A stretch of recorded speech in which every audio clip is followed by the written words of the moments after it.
سکتا. اب بتاؤ انہوں نے اپنی عزت کرائی یا آج ہم سنت چھوڑ کر کرا رہے ہیں؟ عزت تو انہوں نے ہی کرائی. ایک طرف سے انہوں نے سنت پر عمل کرتے ہوئے نوالا اٹھا کر کھایا، تو دوسری طرف ایران کے وہ لوگ جو غرور کے مجسمے بنے ہوئے تھے ان کا غرور خاک میں ملایا. حضرت حذیفہ بن یمان رضی اللہ تو حضور صلی اللہ علیہ وسلم نے فرمایا کہ جس دن قصہ ہلاک ہوا اس کے بعد کوئی بھی قصہ نہیں بچا، دنیا میں اس کا نام و نشان مٹ گیا. فاتبعونی یحببکم اللہ، اگر تم میری اتباع کرو گے تو اللہ تمہیں اپنا محبوب بنا دے گا. اس لیے آج ہم ایک کام کا حق کریں اور اس بات کا جائزہ لیں گے کہ ہم حضور اقدس صلی اللہ علیہ وسلم کی کون سی سنت پر عمل کر رہے ہیں اور کون سی سنت پر عمل کر نہیں رہے ہیں. تھوڑی محنت کی ضرورت ہے. جو سنت ایسی ہے جس پر ہم فوراً عمل کر سکتے ہیں وہ سنت پر آج سے ہی عمل کرنا شروع کر دیا جائے. تمہارا ہر دن سیرت النبی کا دن اور ہر لمحہ سیرت النبی کا لمحہ ہوگا. اللہ تعالیٰ مجھے اور آپ سب کو عمل کرنے کی توفیق عطا فرمائے. آمین. وآخر دعوانا ان الحمدللہ رب العالمین.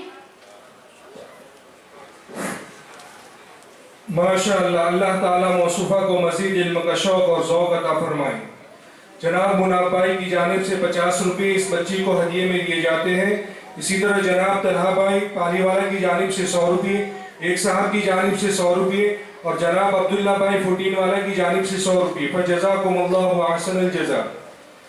اسی طرح جلسے میں پروگرام میں شریک حصہ لینے والے تمام طلبہ کو 300 روپے جنابہ انیسہ بانو جینا رفیق صاحب کی صاحبہ کی جانب سے مشترکہ طور پر. فجزاکم اللہ احسن الجزا.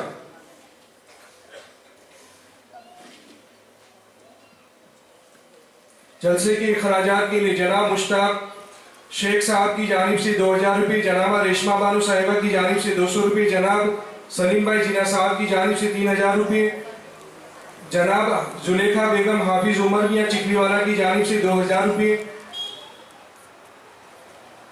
جناب رشیدہ رفیق بھائی سلیقات کی طرف سے 2000 روپے، ایک ملا فیملی کی جانب سے 750 روپے، جناب عفیفہ حافظ ذاکر صاحبہ اور ان کی طرف سے ان کے دادا کے اصالِ ثواب کے لیے 500 روپے، ورکن کے مستورات کی طرف سے 2850 روپے، جنابہ سائرہ بانو مولانا حنیف سلی والا کی جانب سے 500 روپے، جنابہ رابعہ رمضان علی کی جانب سے 300 روپے، جناب مشتاق بھائی نولا کی جانب سے 500 روپے، جنابہ انیسہ رفیق جناح صاحبہ کی جانب سے 500 روپے، سیماور اور کھاری وارڈ کے مستورات کی طرف سے مشترکہ طور پر 6000 روپے، جناب عظیم الدین بھائی نورانی سنجانیہ صاحب کی جانب سے 5000 روپے، جناب الحاج محمود میاں شرف الدین پٹیل صاحب اور ان کی فیملی کی طرف سے مرحومین کی اصالِ ثواب کے لیے 5000 روپے، جناب اسجد الماس رمضان جینا صاحب کی جانب سے 300 روپے، جنابہ مرحومہ شریفہ بی بی مسا جینا صاحبہ کی جانب سے 500 روپے، جنابہ عابدہ عبدالغنی بلوچ سیلواس والے کی جانب سے 1000 روپے،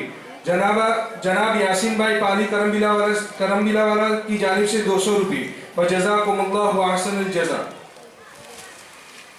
اب اس کے بعد مدرسے کے طلبہ کو دعوت دیتا ہوں کہ وہ آئے اور احادیث نبی صلی اللہ علیہ وسلم مع ترجمہ پیش کرے.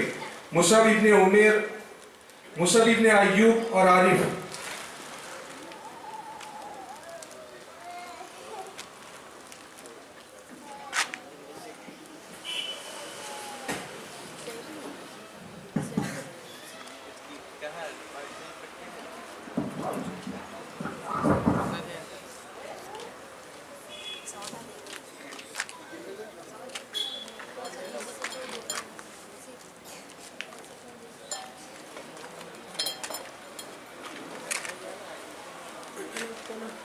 السلام علیکم ورحمۃ اللہ وبرکاتہ.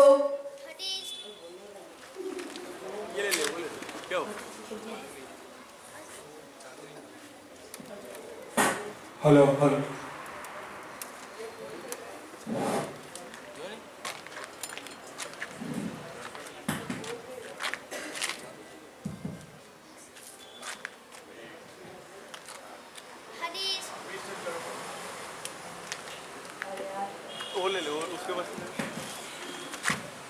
حدیث نمبر 1. قال النبی صلی اللہ علیہ وسلم انما الاعمال بالنیات. اللہ کے نبی صلی اللہ علیہ وسلم نے ارشاد فرمایا اعمال کا دار و مدار نیتوں پر ہے. اللہ کے نبی صلی اللہ علیہ وسلم نے فرما بھی આમાલનો વાદા નિયતો પર છે. حديث نمبر 2 قال النبي صلى الله عليه وسلم الصلاة نور. اللہ کے نبی صلی اللہ علیہ وسلم نے ارشاد فرمایا نماز روشنی ہے. اللہ نہ نبی